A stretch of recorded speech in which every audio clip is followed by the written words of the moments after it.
constaté que le parrainage a été utilisé pour aboutir à une sélection boobu war ñu yóbbu ci ay élection donc ñu gis ne ñun au niveau de la grande coalition Gëm Sa Bopp on a été lésés par une administration partisane, par une administration clanique, par une direction générale des élections boo xam ne ils sont à la solde et à la merci de Macky Sall et de son clan. bi ñu koy wax it waxuñu ko pour wax di sànni dañ ko wax ak ay preuves parce que kayit yi ñu leen jox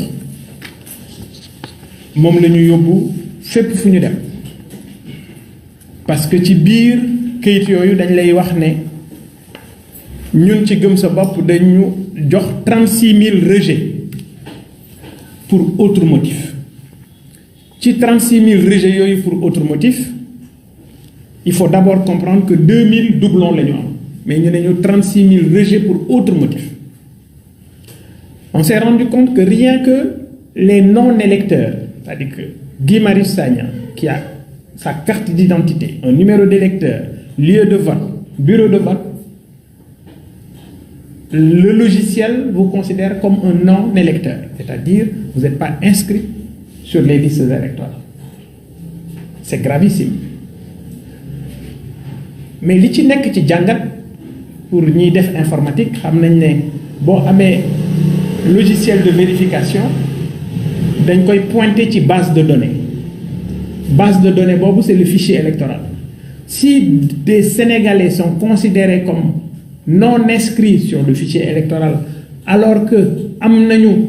numéro d'électeur, lieu de vote et bureau de vote, ça veut dire tout simplement que ces Sénégalais ne sont pas sur le fichier électoral qui a servi au niveau de la Direction générale des élections lors du contrôle des parrainages. Et je dis ça, rien que pour ça, on en a 19 000. Et dañu ñëw pour wan leen ñu wan la ay sénégalais yoo xam ne seen numéro électeur mu ngi nii seen carte d'identité seen numéro électeur mu ngi nii encore et pourtant ñu considérer leen comme ay non électeurs. Et je dis ce cas on en a 19 000 moo tax ñu tënk lépp boole ko également avec un rapport boo xam ne lii muy des électeurs yu ñu wax ne c'est des non électeurs là il y en a 142 qu'on a choisi comme ça au pif ku ci nekk ñu jox la numéro électeur am jox la commune bi muy voté jox la lieu de vote am jox la numéro de bureau de vote bi ak région bi mu nekk. Donc c'est dire que ces Sénégalais ont été lésés, ces Sénégalais on a bafoué leurs droits et je sais combien vous tenez et combien vous vous battez pour que les Sénégalais retrouvent leur liberté mais également leurs droits. Donc ñun jàpp nañu ne lii forfaiture la jàpp nañu ne lii xëy na tey ci suñu kaw la dal mais mun na dal ëllëg ci ñeneen. Et comme vous faites partie de ceux qui se battent pour que ce parrainage soit supprimé, que ce parrainage est antidémocratique, effectivement, nous nous battons tous pour ça. Il est de notre devoir de venir vous rendre visite, partager cette peine avec vous, parce que ci loolu ngeen nekk ci loolu ngeen mus di taxaw ku am jafe-jafe yéen sol ngeen seen dàll bokk ci ñuy xeex ak ñoom ci jafe yooyu boobu. Et je crois que les Sénégalais vous doivent bien des remerciements par rapport à tout ce que vous êtes en train de faire. Kon jaadu na ñun ñi nga xam ne ñoo bokk les organisations citoyennes ñu sol suñu dàll ñëw exposer leen problème bii nga xam ne am na mais mu bañ a yem ci ay wax rek parce que waxuñu dañu indi ay preuves yu palpable yoo xam ne ku nekk ci yéen gis na ko dut na ci baaraam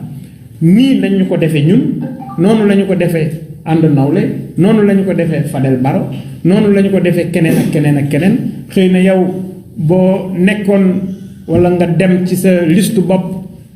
ci benn yoon bi la ñu lay jaarale. Pourquoi? Parce que ces politiques ne veulent pas d'une assemblée de qualité. Bëgguñu ay nit ñoo xam ne dañuy incarner rupture. Bëgguñu ay nit ñu mel ni yow nga xam ne biir nañu ne soo demee Assemblée nationale di nga participer à la qualité des discussions, mais di nga bokk ci ñi nga xam ne dinañu relever le niveau à travers une implication, à travers des débats sérieux, à travers les problématiques, les sérieuses problématiques yi nga xam ne dinañ ko teg ci table bi te mu bokk ci li Sénégalais yi di dund, parce que tout simplement ils veulent toujours nous orienter dans des débats politiciens yóbbuñu ci loo xam ne du njariñu askan wi. Alors donc déplacement bi jàpp nañu ne dañu ñëw vers des Sénégalais qui se battent pour un mieux-être pour les Sénégalais, qui se battent pour un Sénégal de rupture, et loolu mooy li ñu tax a jóg, loolu mooy li nga xam ne mooy suñuy tànk. Kon suñu ñëwee am nañu yaakaar ne ñu nag yéen ñoo bokk benn xalaat bi, benn yéene bi, mooy faire de ce Sénégal benn havre de paix, faire de ce Sénégal teg ko ci yoon boo xam ne résolument dina nekk sur la voie du développement. Et je sais que loolu mooy seen combat bi leen gën a tenir à cœur, te loolu it ñun mooy di suñu combat. Donc lii nga xam ne jox nañu la ko, waxtaanee nañu ko, xamal ne ce sont des Sénégalais qui depuis des années se battent comme vous pour un mieux-être, pour qu'il y ait une alternance générationnelle, pour ñu xam ne Sénégal am na ay doom, am na ay jeunes, am na des jeunes Sénégalais engagés qui ont envie de propulser ce pays sur les rampes du développement, et c'est bien possible. Loolu nag pour mu nekk il faut mu am ay nit ñoo xam ne dañuy jël seen bakkan bi jox ko réew mi, et je sais que vous en faites partie. Donc xamal ne daal li ñu yëkkati teg ko jafe-jafe la boo xam ne dund nañu ko, injustice la boo xam ne tey jii ñu ngi koy dund, wax nañu ko, yeggee nañu leen ko, pour ngeen bàyyi ci xel ba bu ëllëgee fu ñu toog di wax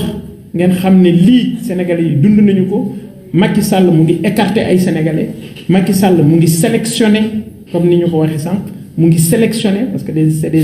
c'est une sélection législative. Effectivement c'est une sélection, c'est pas une élection, parce que day tànn ñi mu bëgg ñu dem ci. Et boo xoolee ñi muy tànn effectivement yamul rek ci candidats yi wala ci liste yi, yegg na même ba ci électeurs yi, parce que bu ñu mënee tànn ne kii électeur la kii du électeur alors que ñuy ay Sénégalais yor même ay droits, ça veut dire tout simplement Macky Sall mu ngi jël réew mi di ko jëmee ci situation bu extraordinaire, et loolu du ñu ko accepter. Et je sais que c'est quelque chose boo xam ne yéen vous vous battez pour ça. Institution nag xëy na damay wax ne oui war nañu respecter institution yépp, parce que loolu mooy clé de voûte suñu union, suñu envie de vivre ci benn suuf bi ñu nekk ñun ñëpp. waaye nag bu fekkee ne institution yi ci seen bopp respecté wuñu ñoom ci seen bopp, je crois que citoyen bu ci nekk it am nga droit jóg taxaw jàkkaarloog institution yooyu,